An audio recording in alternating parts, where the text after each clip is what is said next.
8절입니다.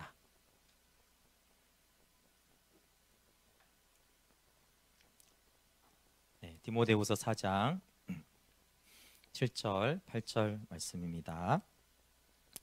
네, 우리 짧으니까 같이 봉독해 보겠습니다. 디모데후서 4장 7절, 8절 시작. 나는 선한 싸움을 싸우고 나의 달려갈 길을 마치고 믿음을 지켰으니 이제 후로는 나를 위하여 의의 면류관이 예비되었으므로 주 곧 의로우신 재판장이 그날에 내게 주실 것이며 내게만 아니라 주의 나타나심을 사모하는 모든 자에게 도니라. 아멘. 네, 오늘은 보상은 행위의 의와 무관하다라는 제목으로 기독교 강요 계속 말씀 나누겠습니다. 네, 기독교 강령이 겸손이라는 것, 그리고 신구약의 목적이 그리스도와 영생에 항상 있다는 것, 그 믿음의 본질은 하나님의 선하심을 바라보는 것, 또 그리스도인의 생활은 자기 부인은 계속 이렇게 반복을 했고요. 지금까지 계속 하는 내용은 이제 칭의에 대한 말씀입니다. 칭의의 내용에 대한 것이죠. 그래서 칭의를 알려면 예수님이 우리의 죄를 사해 주셨어. 그래서 우리가 의롭게 되어서 이런 복음의 내용이 물론 당연히 중요하지만 하나님의 심판대를 알아야지 우리가 그 칭의의 은혜가 어떤 은혜인지를 안다고 했어요. 그래서 자기 자랑과 자기 의와 교만을 버려야지 믿음의 의를 은혜로 이렇게 취하게 되어지는데, 그러려면 심판을 알아야 되고, 그래서 우리의 모든 의로운 행위는 정말 하나님의 관점에서는 악취를 풍기는 것에 불과하지만 칭의의 그 은혜가 우리 양심으로 하나님의 심판대 앞에서 평안을 얻게 한다라고 했습니다. 네, 그리고 베르나르드가 이제 주의 자비가 나의 공로다 이런 말을 했죠. 그 자비가 너무 풍성하기 때문에 나의 공로도 똑같이 풍성하다. 그리고 우리가 은혜에 대해서 이렇게 하나님이 우리에게 주신 것에 대해서 그가 우리에게 넘겨준 것은 여전히 그의 것이라는 것이 처신해야 된다. 이것이 이제 은혜를 바르게 받는, 또 계속적인 은혜를 받는 방법이라고 했습니다. 그리고 이제 지난주에 율법의 약속은 우리의 행위로 실현될 수 없고 복음을 통해서 실현된다는 말씀을 함께 나누었어요. 그래서 우리 행위가 성경에는 당연히 이제 믿음으로 거듭나서 이제 행위가 있는데 이 행위를 이제 어떻게 볼 건가라는 것들을 계속 다루었는데, 우리가 죄 사함으로 우리가 용납되었기 때문에 우리의 행위도 용납된다라고 했습니다. 그러니까 죄 사함 없이 우리의 행위와 선행과 구제나 이런 것들은 하나님께 용납되지 않고, 우리가 죄 사함을 받아서 용납되었기 때문에, 우리의 존재가 용납되었기 때문에 우리의 행위도 기쁘게 용납된다라고 했습니다. 근데 사실은 이런 것들은 유추할 수 있는 것이 이전에도 많이 있었죠. 하나님이 아벨과 그 제물을 받으시고 이렇게 돼 있어요. 그러니까 아벨은 안 받고 아벨의 제물을 받을 수는 없다라는 거예요. 그러니까 그 제물을 받는다는 것은 이제 아벨을 받았다라는 뜻이 되죠. 그리고 또 그 아벨을 받았다는 것은 그 제물이 아벨이 자기 자신을 드리는 예배였다라는 것입니다. 그러니까 우리 자신과 우리의 선행도 마찬가지인데, 사실 제물은 좋은 거잖아요. 하나님께 뭔가를 드리는 것이니까. 근데 우리와 우리의 선행이 함께 받아들여지는 것이고, 그래서 우리가 받아들여졌기 때문에 우리의 선행이든 우리의 봉사든 우리의 헌금이든 이런 것들이 이제 하나님께 받아들여집니다. 그리고 우리 안에서 사실 성령님께서 착한 일을 시작했기 때문에 그것을 받아들이는 것이죠. 그래서 죄가 용서된 후에야 행위가 용납된다. 그러니까 그리스도의 보혈의 은총은 우리의 존재적인 죄만이 아니라 우리의 행위에 있는 그 죄와 허물까지도 그 보혈이 덮어주기 때문에 하나님 마치 그 행위를 깨끗한 것처럼 받아주십니다. 그래서 이 행위가 칭의에 의존해 있기 때문에 칭의라는 어떤 기초석 위에 행위가 이렇게 하나님께 받아들여지기 때문에 행위는 믿음에 포함시켜야 한다고, 그 행위가 믿음에 포함시켜야 된다라는 뜻은 이제 은혜다라는 거예요. 우리의 행위가 하나님의 은혜라는 거죠. 그래서 내가 선행을 하고 난 다음에 이게 믿음이라는 것은 내 의가 아니라 하나님이 이런 선행을 하게 하셨다라는 것이고, 그것이 내 안에 오직 내 안에 그리스도께서 사시는 것이다 라는 의미라고 했습니다. 오늘도 계속해서 이 행위에 대한 것들을 다룹니다. 이게 이제 쉽지 않은 문제라고 했습니다. 지난주에도 우리가 믿음이지 오직 은혜지라고 하지만 막상 행위를 해보면은 내가 이렇게나 열심히 했네, 내가 누구보다 열심히 했네 등등 이런 것들이 계속 생기기 때문에 계속 이제 행위, 그리고 이것이 이제 카톨릭에서는 아주 보편적이고 상식적인 카톨릭의 신학이에요. 그러니까 보상이 있는 곳에는 공로가 있다.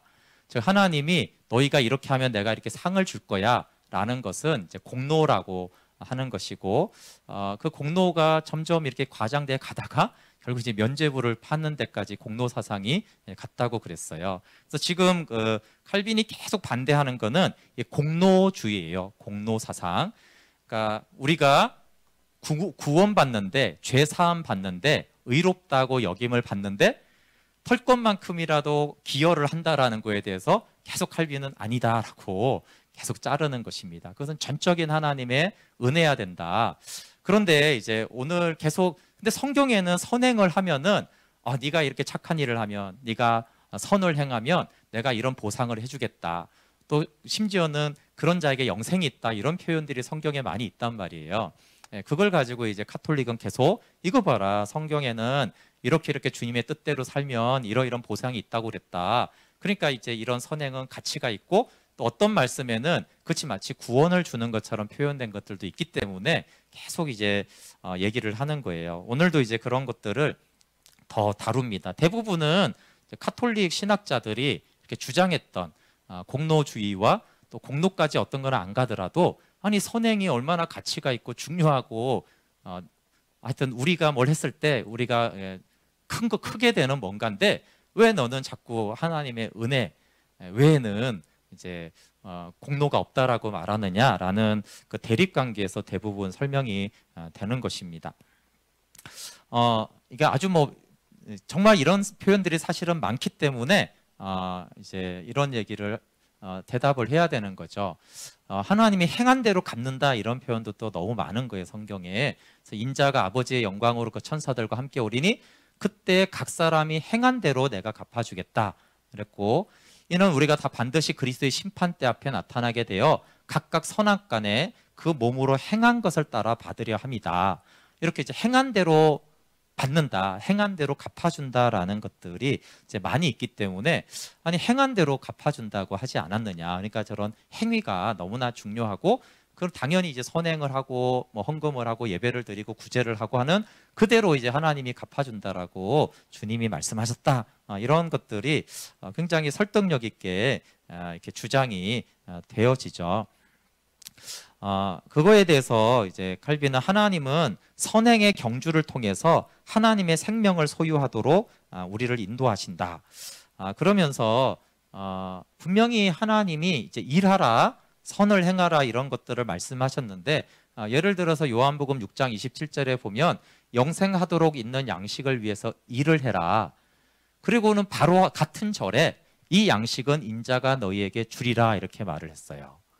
그러니까 이게 앞에서 일하라라는 것이 하나님의 은혜가 없는데 우리가 정말 영생을 위해서 우리가 그 양식을 해서 일을 해서 그걸 얻어낼 수 있느냐? 그렇지 않다는 거예요. 그래서 그러면 일하라고 그러고 내가 주겠다라고 말한 것을 보면은, 일한다는 것은 은혜에 반대되는 것이 아니라 노력하라라는 의미인 것이에요. 이게 일한다와 노력한다가 헷갈릴지 모르겠어요. 어쨌든 노력은 은혜와 반대되는 개념으로 말을 하는 것이 아니에요. 뒤에 보면 계속 같은 말이 반복되니까 이해가 잘 뒤에까지 가면은 이해가 될 것입니다. 그리고 보상은 기업이다. 이것은 뭐냐면 하나님이 우리가 선을 행하고 성경대로 이런 걸 하면 보상을 하게 해주겠다라는 약속들이 분명히 성경에 많이 있어요. 근데 이것을 이제 카톨릭은 마치 삭처럼 여긴 거예요. 내가 일당을 떴으니까 돈을 주시오. 이러면은 이건 삭신 거예요, 이 상은. 근데 그게 아니라 하나님이 우리에게 보상을 해주는데 그것은 삭을 주는 것이 아니라 기업을 주는 것이다. 그래서 천국은 종이 받는 삭이 아니라 자녀들이 받는 기업임을 믿어야 합니다. 기업은 뭐냐면 자녀니까 상속이에요, 상속. 내 자녀니까 내가 가진 재산 이 집을 네가 가져라. 이러는 거예요. 자녀가 무슨 일을 해서 그런 것이 아닌 것이죠. 그래서 기업으로서 보상을 받는 거예요. 분명히 하나님이 보상을 해주는데 그것은 기업, 상속처럼 주는 보상인 것이지 일꾼이 일을 한 삭스로 주는 것이 아니다라는 거예요. 근데 이제 대부분 삭처럼 생각하는 개념이 실제로 우리 안에도 많이 있어요. 이렇게 내가 일을 했으니까 하나님이 삭스로 마치 줘야 되는 것이 아닌가. 그게 아니라 기업으로 주는 거예요. 기업으로. 관계 때문에 준다는 것이죠. 그리고 또 이제 아브라함이 이삭을 바친 후에 나의 말을 준행했으므로 내가 이러이러한 복을 주겠다라는 말이 창세기 22장에 있는데 또 이런 건 어떻게 된 거냐라고 했을 때 하나님은 이미 15장에서 이전에 복을 주겠다라고 약속을 했어요. 12장에도 말을 했고 그러면 앞에서 복을 준다라고 이미 약속을 했는데 이삭을 바치니까 이게 선행이죠.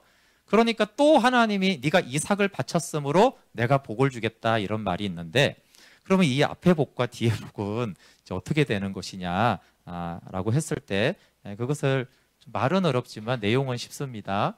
하나님은 은혜를 베푸실 이유가 없을 때 베푸신 은혜를 그들의 행위에 대한 보상으로서 주신다. 이삭을 바치기 전에 이미 은혜를 베푸셨어요. 이미 복을 주겠다고 약속을 하셨어요. 근데 그거를 그들의 행위에 대해서 순종하고 하나님께 복종했을 때 그때 이제 보상으로 주신다라는 말입니다. 그래서 이거를 은혜로서의 보상이다 이렇게 말을 했는데요. 행위가 있기 전에 값없이 주신 것을 행위에 대한 보상으로 주시겠다라고 말씀하는데 왜 그렇게 하느냐? 아니 값없을 때 주신 복의 약속을 그냥 아무것도 안 행했을 때 주시면 되는데 왜 이미 주신 그 은혜의 복을 어떤 선행을 했을 때 왜 그렇게 이제 복을 주시느냐라고 했을 때 복된 소망을 하늘에서 얻으려고 행위를 통해서 노력하도록 훈련시키기를 원하시기 때문에 그래요. 말이 좀 어려운가요? 쉽게 말해서 이렇게 예배 잘 드리라는 거예요. 좀 한밤에 기도에 나와서 기도 좀 하지. 이렇게 하나님이 이렇게 하길 원하신다라는 거예요. 이렇게 하려면 어떻게 해야 돼요? 이미 여기를 안 와도 예배를 한 번도 안 드려도 하나님 이미 자녀라면 복을 주신 거예요. 근데 그 복은 언제 준다고요? 기도도 하나도 안 하고 예배도 하나도 안 드릴 때 그 복을 계속 주면 어떻게 하겠어요? 하나님 자녀들이? 열심히 안 나오겠죠. 열심히 성경책 안 읽을 거 아니에요. 그렇죠? 묵상 왜 해요? 복이 계속 오는데. 그러니까 사실은 그 복은 우리가 예배를 하거나 기도하기 때문에 주는 게 아닌 거예요. 이미 은혜로 주신 건데 그 시점을 언제 준다고요? 나와서 기도할 때 다시 말하면 기도를 하니까 주는 게 아니고 이미 줄 복인데 기도를 하니까 그 복을 줘서 어떻게 하라고요? 기도하라고. 좀 나하고 대화 좀 하자. 기도를 이렇게 격려하기 위해서 하나님의 말씀을 더 사모하게 하는 것을 훈련시키기 위해서 이제 행위가 있을 때 보상을 준다라는 거예요. 근데 그거를 이제 오해해서 내가 많이 기도했더니 금식 기도했더니 이런 보상이 왔다.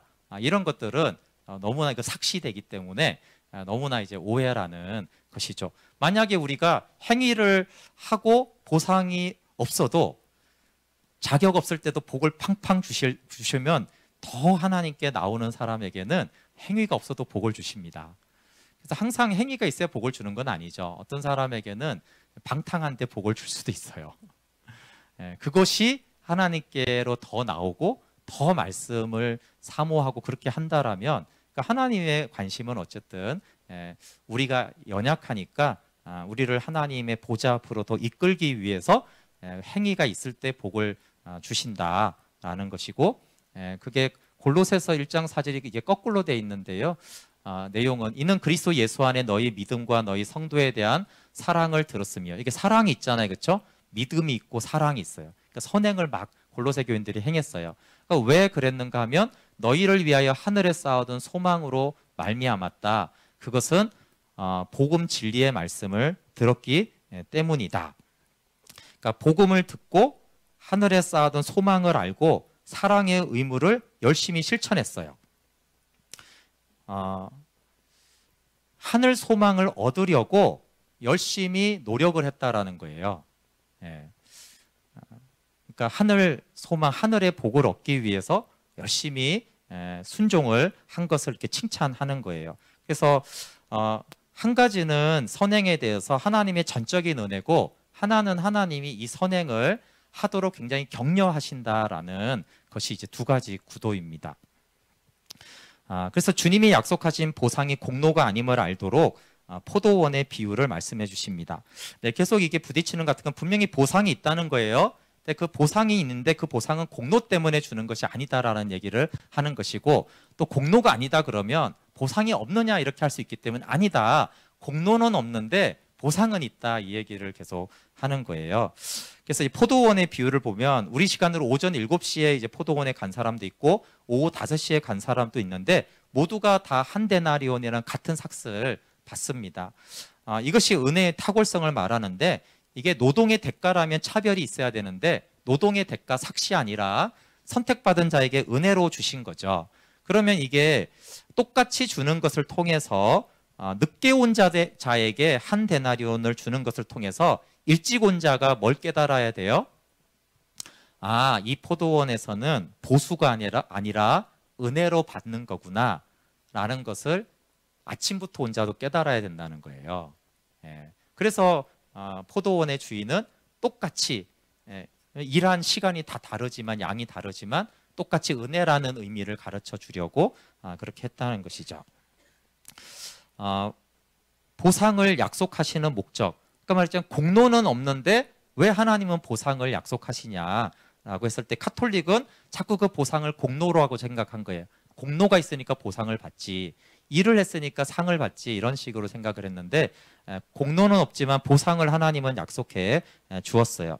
그것은 성경의 목적은 우리를 하나님 앞에서 높이는 것이 아니고 우리의 자랑을 억제하며 우리를 낮추며 거꾸로 뜨리며 완전히 부수는 것이 성경의 목적입니다. 근데 이게 성경의 목적은 맞는데, 이런 말을 들을 때 힘이 생기세요?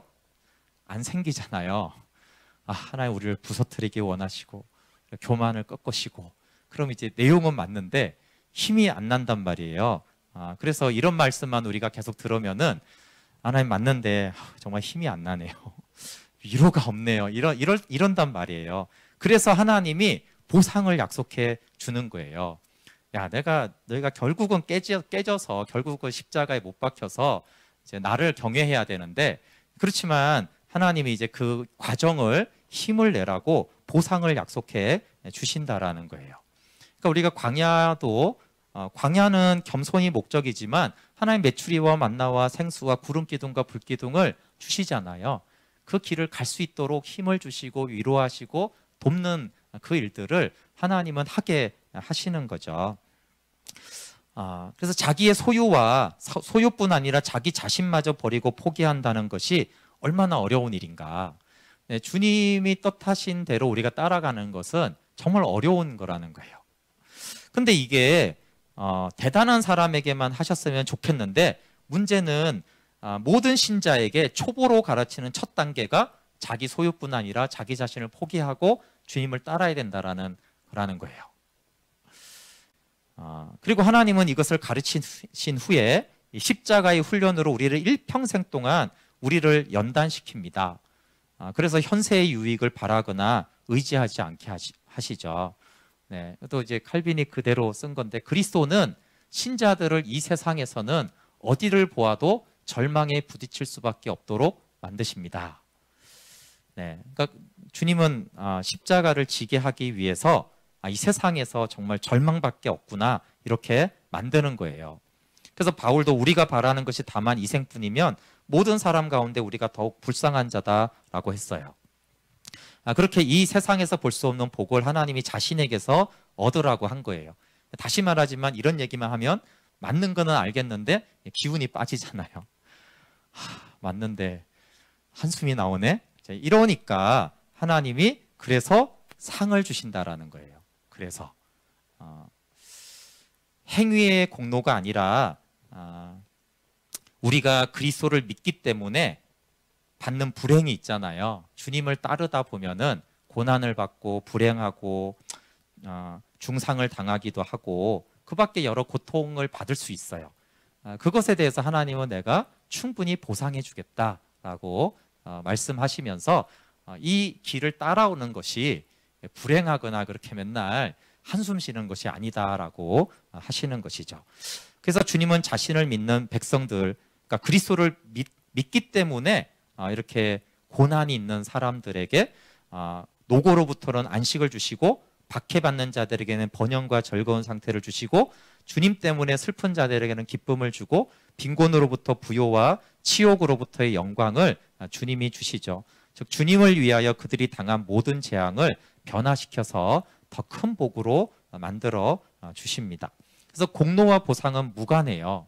그래서 이 선행에 대한 보상을 약속하시는 목적은 우리를 다소 위로해서 육의 약함을 도우시려는 것입니다. 그러니까 우리의 힘으로 주님을 따라가기에는 우리의 육이 너무 약하고 우리의 마음도 너무 연약한 거예요. 그러니까 선행에 대한 보상을 하나님이 주심으로 인해서 우리를 위로해 주시고 우리를 주님을 계속 따라갈 수 있도록 힘을 주시기 위함이라는 거예요. 근데 우리를 이렇게 위로해 주고 우리를 품어 주셔서 우리를 주님의 뜻대로 걸어갈 수 있도록 이렇게 도와주는 것을 마치 공로라고 생각하면 어떻게 돼요? 우리의 마음이 허영으로 교만하게 되잖아요. 예. 그러니까 내가 이렇게 구제를 했더니 하나님 나를 이렇게 부자가 되게 해주셨어. 이렇게 교만하게 할 목적으로 하나님이 상을 주시겠냐라는 거예요. 그런 목적이 아니라는 거예요. 보상을 항상 해주시고 하나님 우리 영적이든 환경적이든 어떤 상들을 베풀어 주실 때는 우리를 잘난 체 하라고 남들 위해 자랑하라고 그런 것이 아니고 주님의 십자가의 길을 걸어가는 우리를 위로하시고 붙들어 주시고 힘을 주시고 격려해 주셔서 계속 천성 가는 그 길을 갈 수 있도록 하기 위한 목적이라는 거예요. 그러니까 공로와 보상은 무관한 거예요. 공로는 즉 교만한 것을 말하고 이 보상은 교만한 것이 아니라 하나님이 나를 위로해 주시네, 하나님 나를 힘을 주시네, 그래서 다시 이 주님의 길을 따라가게 하시네 라는 것이 이제 보상을 받아들이는 태도고 주님이 보상을 주는 이유예요. 그래서 보상의 근거는 용서입니다. 지난주에도 죄가 용서된 후에야 행위가 용납된다라고 했는데 보상의 근거는 용서입니다. 오늘 본문 우리 디모데후서 4장 7절 8절 한번 볼게요. 여기 의의 면류관이라는 말이 나오거든요. 나는 선한 싸움을 싸우고 나의 달려갈 길을 마치고 믿음을 지켰으니 이제 후로는 나를 위하여 의의 면류관이 예비되었으므로 주 곧 의로우신 재판장이 그날에 내게 주실 것이라. 내게만 아니라 주의 나타나심을 사모하는 모든 자에게 도니라. 그래서 여기 이제 바울이 얼마나 이렇게 믿음으로 이렇게 쉽게 말해 선을 행하며 살았어요. 그러면서 나는 이제 의의 면류관이 준비되어 있다라고 했을 때 자비하신 아버지의 은혜가 아니면 의로운 재판장이 어떻게 의의 면류관을 상으로 줄 수가 있겠냐는 거예요. 먼저 불경건한 자를 의롭다고 하신 이 은혜가 있었기 때문에 바울에게 의의 면류관이라고 그 의롭다는 면류관 이 상이죠. 그것들을 천국에 올 때 준다라는 것입니다. 그래서 죄가 용서된 후에는 주를 위한 선행은 기쁘게 용납됩니다.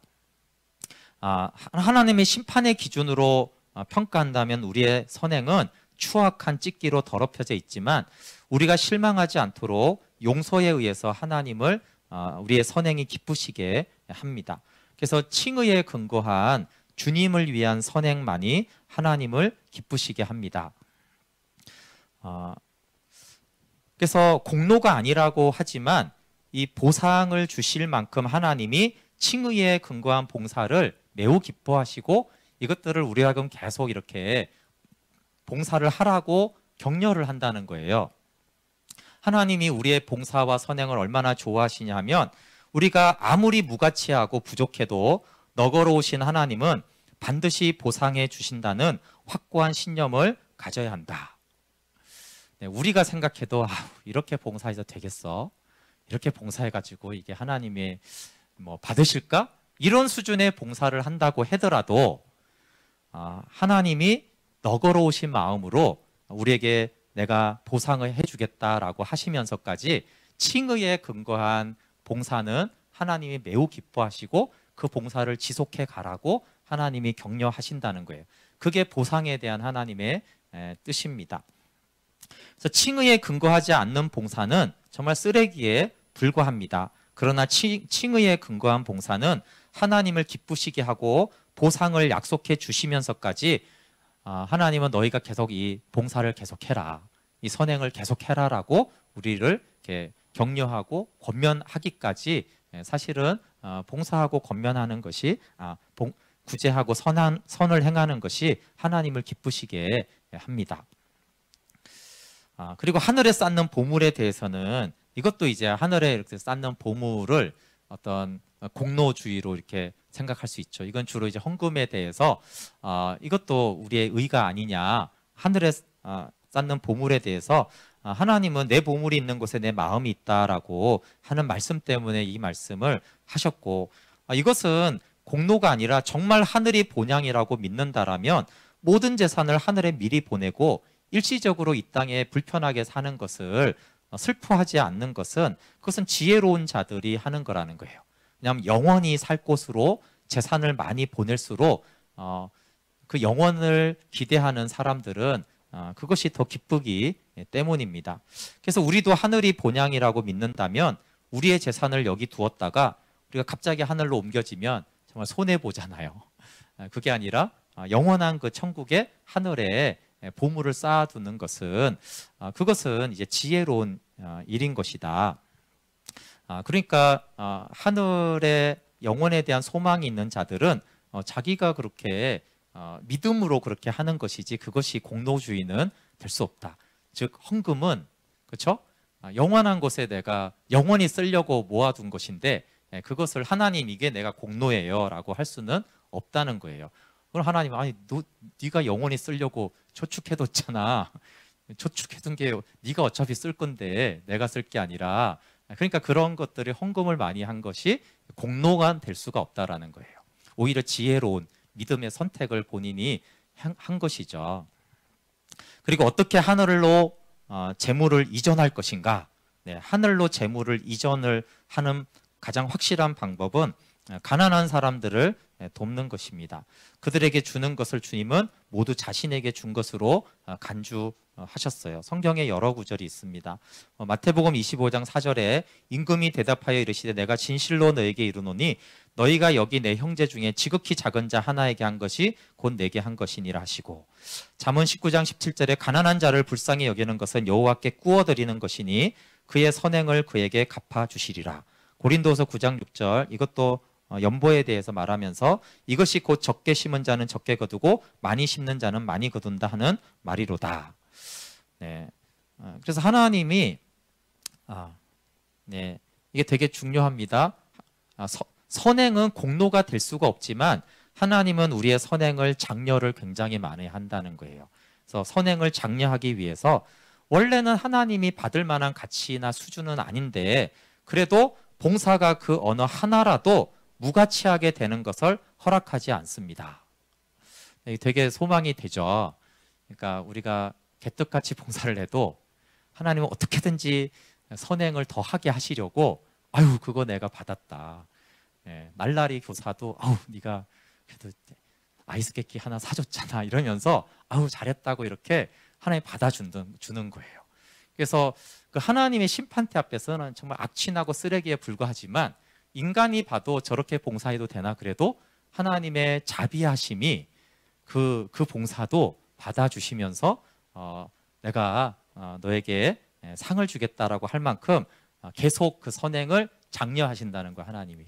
그래서 이 선행이 공로가 아니다라는 것은 선행을 할 필요 없네, 봉사할 필요 없네, 헌금할 필요 없네 이런 거하고는 전혀 상관이 없고 오히려 하나님은 보상을 통해서 우리가 하는 봉사를 사실 우리 생각보다 더 기뻐하신다는 거예요. 우리 생각에는 뭐 이 정도 이상의 봉사를 해야지, 퀄리티가 이 정도는 돼야지 하나님이 받으시지 이러지 않을까 하지만 하나님 그렇지 않다라는 거예요. 왜냐하면 자비하심으로 받으시기, 기준이 자비하심이니까 그런 거죠. 네, 그게 부모 마음도 사실 대비하면 다 비슷합니다. 그럼 만약에 여기 이렇게 막 청소를 해야 되고 부모가 어차피 집안 청소를 해야 되는데 어린애가 이렇게 쓰레기 하나를 주워 와갖고 어머 나 이거 주워 왔어 그러면 그게 청소에 무슨 도움이 됩니까? 어차피 다 썰어야 되는데 어차피. 그런데도 그걸 기뻐하잖아요. 왜 그래요? 선행을 장려하라고 하는 거예요. 쓰레기 하나를 주워서 뭐 그게 청소에 도움도 안 되고 걔 인생에 큰 것도 아니에요. 근데 그 쓰레기 하나 주워서 엄마가 청소하는데 그거 하나 버리면은 그걸 막 칭찬해 주는 이유가 있는 것이죠. 네가 더 그런 아이가 되라.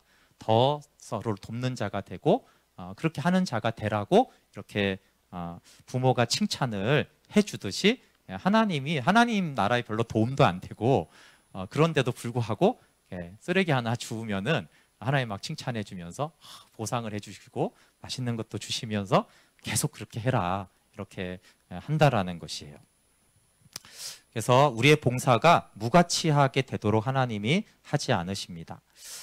또 하나는 이제 환난을 참으면 보상이 있는가 이런 거에 대해서 계속 이제 이런 거는 카톨릭 사람들이 하는 말들이었어요. 그러면 환난을 참는 거는 공로가 된다 뭐 이런 것들. 그리스도의 이름을 위하여 환난을 겪으면 하나님은 양들에게 표를 찍어줍니다. 이것이 내가 내 몸에 예수의 흔적을 가졌다라는 바울의 말이죠.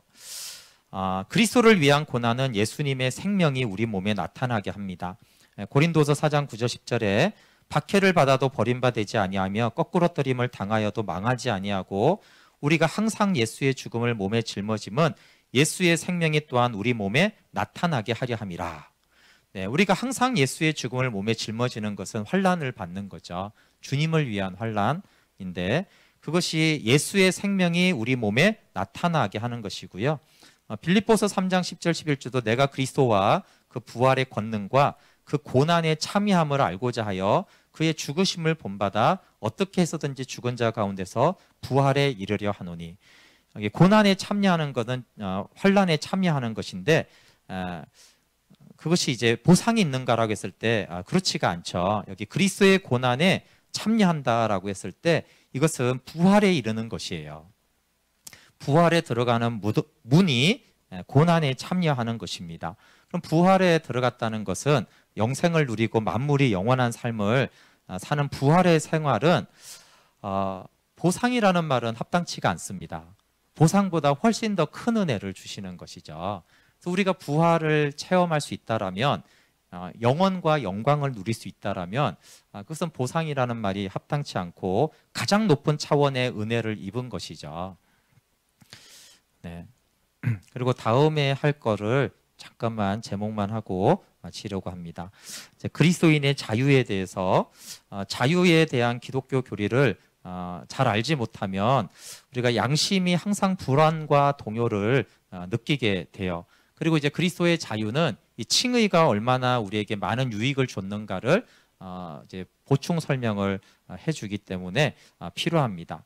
근데 이제 그리스도인의 자유가 이제 두 가지로 잘못 사용될 수 있는데 그것은 자유를 주셨으니까 하나님에 대한 복종을 다 버리고 꺼리낌 없이 방탕한 생활로 뛰어들거나 또한 반대로 어떤 사람들은 이 그리스도인의 자유 때문에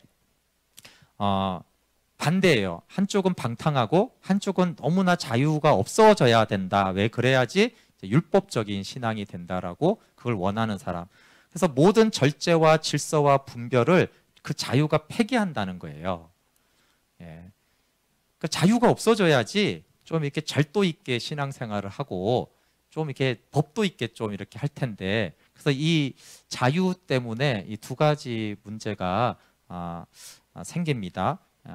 근데 이제 자유가 없어지면 이런 문제가 다 없어지는데 자유가 중요한 것은 그리스도와 복음과 우리의 영혼의 내적인 평화를 바르게 이해하려면 그리스도인의 자유를 우리가 알아야 되고 이 자유는 하나님이 주신 자유인데요. 크게 제목만 말하면 세 가지 자유예요.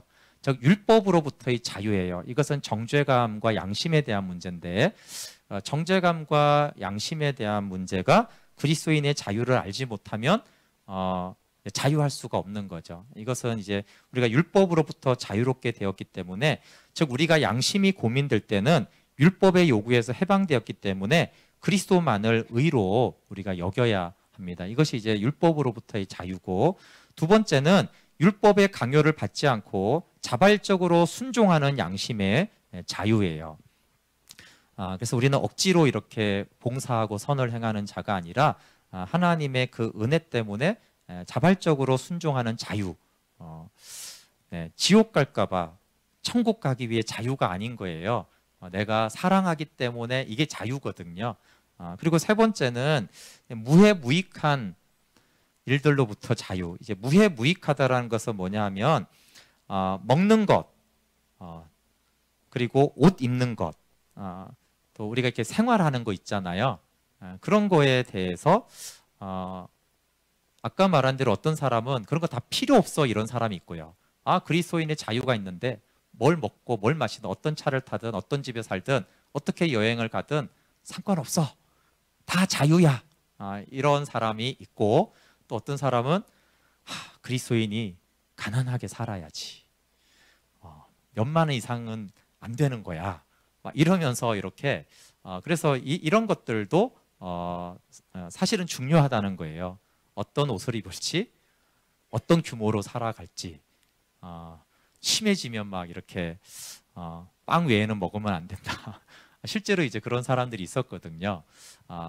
그런 사람도 있고, 어떤 사람은 자유를 주셨고 하나님 나한테 돈을 줬기 때문에 너무나 사치를 부리면서 교만함으로 행했던, 그래서 이게 무해무익한 건데 별로 유익하지도 않고 해롭지도 않은 문제를 어떻게 행할 것인가, 이거에 대해서도 자유함이 있어야 된다라는 거예요. 왜냐하면 스스로 너무 부유하게 살면서 이렇게 부유하게 살아도 되나? 이럴 수 있다라는 거예요.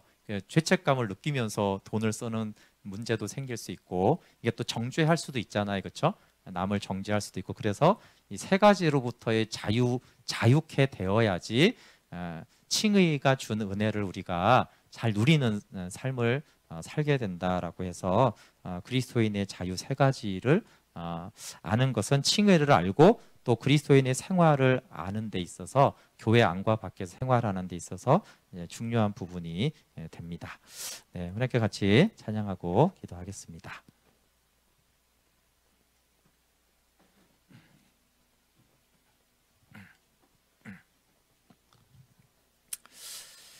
네, 지난